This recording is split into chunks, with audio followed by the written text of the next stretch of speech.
Hello കൂട്ടുകാരെ, മഴയൊക്കെ ആയിട്ട് എല്ലാവരും സുഖമായിട്ടിരിക്കുന്നു എന്ന് വിചാരിക്കുന്നു. നല്ല തണുപ്പായി തുടങ്ങി. ഇനി മഴക്കാലം ആകുമ്പോഴത്തേക്കും എല്ലാവർക്കും ഒന്ന് പുതച്ചു മൂടി കിടന്നുറങ്ങാനൊക്കെ തോന്നും.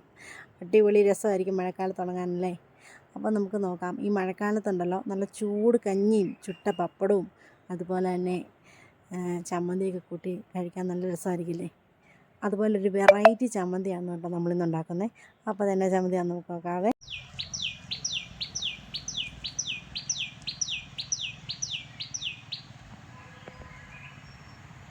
അപ്പം നമ്മുടെ ചമ്മന്തിയിൽ പ്രധാന ഐറ്റമായ ചെമ്മീൻ കിടക്കുന്നു. ഇനി ഇതിൻ്റെ തലയൊക്കെ കളഞ്ഞ് ഒരുക്കി വറുത്തെടുക്കണം. അപ്പം ഞാൻ നമ്മുടെ ചെമ്മീന് ഒരുക്കി എടുത്തിട്ട് വറുത്തെടുക്കുകയാണ് കേട്ടോ. ഇനി വറുത്തെടുത്തിട്ട് വേണം നമ്മുടെ ബാക്കി ചേരുവകളൊക്കെ ചേർത്ത് അരച്ചെടുക്കാൻ. അങ്ങനെ നമ്മുടെ വെറൈറ്റി ചമ്മന്തിക്ക് വേണ്ട സാധനങ്ങളൊക്കെ ഞാൻ എടുത്ത് വെച്ചേക്കാണ് കേട്ടോ. ഞാൻ ചെമ്മീൻ ഒരുക്കി വറുത്ത് വെച്ചേക്കുന്നതാണ്. അതുപോലെ തന്നെ വെളുത്തുള്ളി ഒരു 4 ചോളം മതി കേട്ടോ. അതുപോലെ ഒരു ചെറിയ കഷ്ണം ഇഞ്ചിയാണ്. എരിവ് വേണം നല്ലോണം, അതാണ് അതിൻ്റെ ഒരു സെറ്റപ്പ്. അതുപോലെ തന്നെ ഇത് ഉപ്പിലിട്ട് മാങ്ങയാണ് കേട്ടോ. ഫ്രഷ് മാങ്ങ ഉണ്ടെന്നുണ്ടെങ്കിൽ അതെടുക്കാം. ഉപ്പിലിട്ട് മാങ്ങ ഇട്ടാൽ നല്ല ടേസ്റ്റാണ്. പിന്നെ ഇതിൻ്റെ ഒരു പ്രത്യേകത എന്നാന്ന് ചോദിച്ചു കഴിഞ്ഞാൽ ഇതിനകത്ത് നമ്മൾ തേങ്ങ ചേർക്കുന്നേയില്ല. അപ്പോൾ ഇത് നമുക്ക് അരച്ചെടുക്കാം.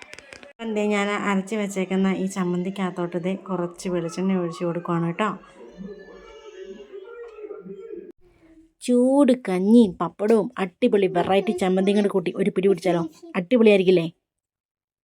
അതുപോലെ നമ്മുടെ വീഡിയോസ് കണ്ട് ഇഷ്ടപ്പെടുന്നവരുണ്ട് മറ്റുള്ളവർക്ക് ഷെയർ ചെയ്യാൻ മറക്കില്ല. അതുപോലെ സബ്സ്ക്രൈബ് ചെയ്യാനും ലൈക്ക് ചെയ്യാനും എന്തെങ്കിലും മാറ്റങ്ങൾ വരുത്തണമെങ്കിൽ അല്ലെങ്കിൽ എന്തെങ്കിലും നിങ്ങൾക്ക് ഇഷ്ടമാവാത്ത എന്തെങ്കിലും ഉണ്ടെങ്കിൽ അത് കമൻറ്റ് ചെയ്യാനൊന്നും മറക്കരുത് കേട്ടോ കൂട്ടുകാരെ. അപ്പോൾ കൂട്ടുകാരെ, വീഡിയോ ഇഷ്ടമായെന്ന് വിചാരിക്കുന്നു. അപ്പോൾ പുതിയൊരു വീഡിയോ ആയിട്ട് വീണ്ടും കാണാം.